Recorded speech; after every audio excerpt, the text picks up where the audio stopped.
So today we will cook a cabbage with egg at meron tayo ditong onion and garlic.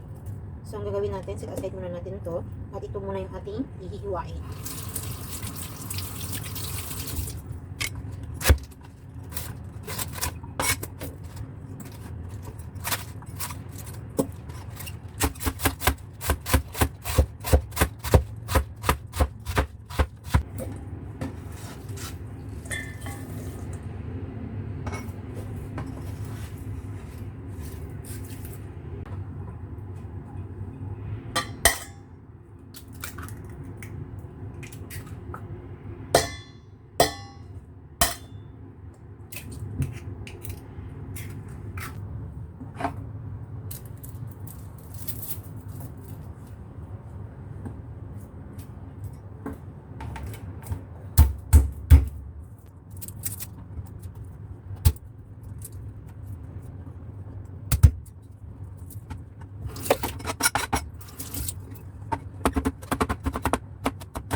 Maglagay tayo ng asin.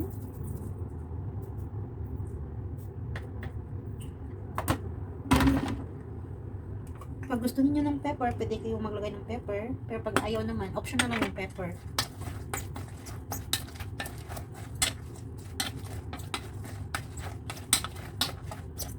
Mix nyo siya ng mabuti para maghalo talaga yung egg sa ating cabbage.